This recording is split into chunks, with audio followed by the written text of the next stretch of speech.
మిత్రులందరికీ నమస్కారం.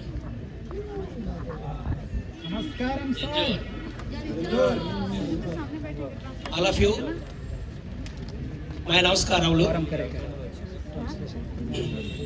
నా పేరు Madala Lovaraju. My name is Madala Lovaraju. Andhra Pradesh.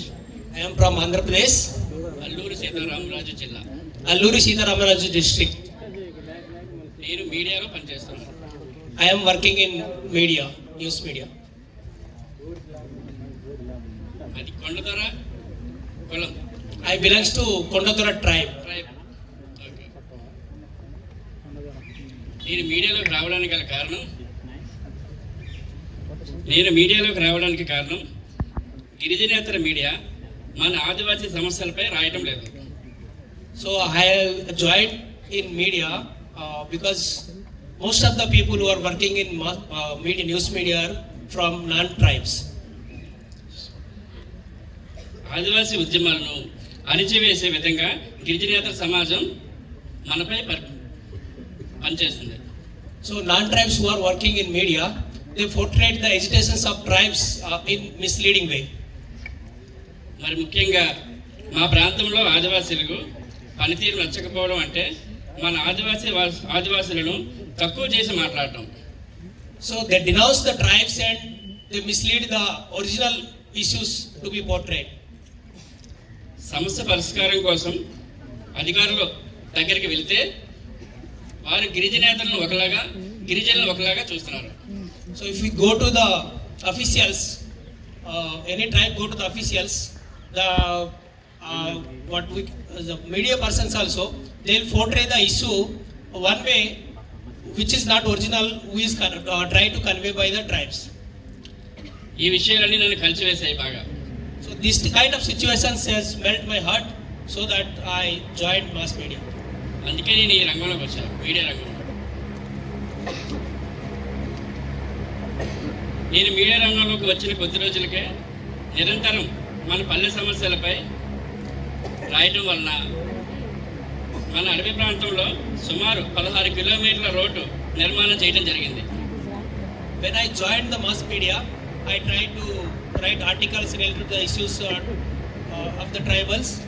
When I write one article regarding the roadways, so that was impacted the government, and they have constructed 16 kilometers of road for a tribal village.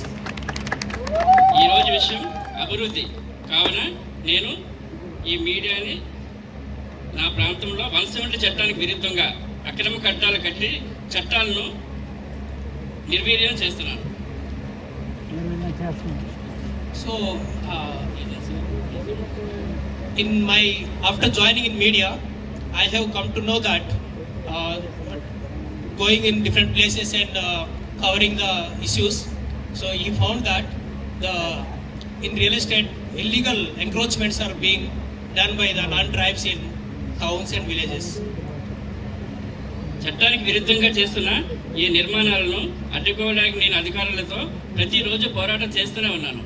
So I raised this issue to the officials to resolve and protect the 1/70 Act which is implemented in tribal areas. నేను పోరాటం చేయడానికి నాకు ఒక media బలంతో పాటు నేను ఆదివాసీ సంఘాల్లో పనిచేస్తున్నాను. So apart from this media, he is working with one society who also support him for fight against this kind of obstacles. మా ప్రాంతంలో సరైన వైద్యం అందలేదు. When come to about hospitality, it is very deteriorated in tribal areas. Ambulance సౌకర్యం అంతంత మాత్రమే.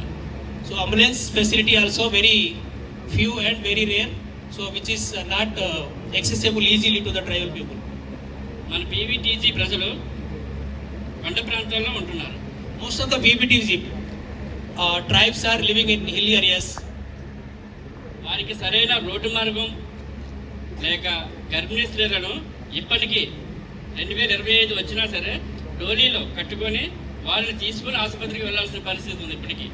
Most of the tribal people who are belongs to PVTGs, they have no proper road access, due to which they take their pregnant women to hospital by preparing a cloth swing with the stick for long distance. ఉదాహరణ, ఈ మధ్యకాలంలో రాత్రి 11:30 గంటలకు అటవీ ప్రాంతంలో గల ఊరి నుండి ఒక ఫోన్ వచ్చింది. For example, one phone call he has got around 3 a.m. at morning, early in the morning. ఆ ఫోన్ ఏమిటంటే ఒక ఆమెకు పురిటి నొప్పులు వస్తున్నాయని. Pregnant woman issue phone call he got. వెంటనే అంబులెన్స్ బయలుదేరి ఆసుపత్రికి గ్రామానికి కేవలం 14 కిలోమీటర్లు మాత్రమే. ఆసుపత్రికి గ్రామానికి Distance between the hospital and the village is about 14 kilometers only. Ambulance అక్కడికి చేరుకోవడానికి ఎంత సమయం పడుతుంది చెప్పండి? So what would be the time to reach the ambulance to the village? Can you guess anyone? It's about 30 to 40 minutes. 30 minutes. 14 kilometers. 30 minutes? 30 minutes. 14 kilometers. 30 minutes. नहीं चला तो గట్టిగా చెప్పు bro. So it is all about around, it will take 20 minutes, 20 to 30 minutes. Yeah. But the ambulance has reached after 4 hours in that place.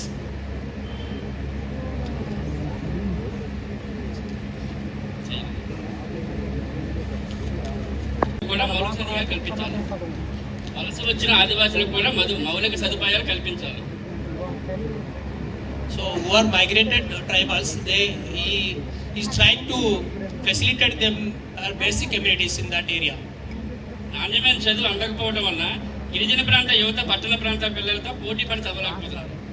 When he joined mass media and writing articles and going for reporting, so he found that regarding the education also, so there is a lack of providing quality education, due to which the tribal village peoples, those who are studying in ashrama schools and villages, they are not able to compete with the people who are studying in the what we can say cities. That is what he is found. ఇవన్నీ మన అభివృద్ధికి ఆటంకాలుగా ఉన్నాయి. So these are the main obstacles that we face in our area. ఇవన్నీ నా కళ్ళతో కూడా చూశాను. So he found it. వీటన్ని అధిగమించడానికి నా పోరాటం చేస్తూనే ఉంటాను. So to overcome these obstacles, he is trying his best through the mass media to bring the issues into limelight, which is mass media is a fourth pillar of any democracy, which will shape the opinions of the public, and it will drive the governance, and also it will hold the power into an account. So that he is trying to work hard for bringing such issues in a limelight. అందుకు మీ సలహాలు సూచనలు సహకారం మాకు తప్పకుండా కావాలి. I expect your suggestions and valuable informations to share with him so that he can work for it. శుభాకాంక్షలు తెలియజేస్తున్నాను. My thanks to Tata Steel Foundation for giving this opportunity. Thank you.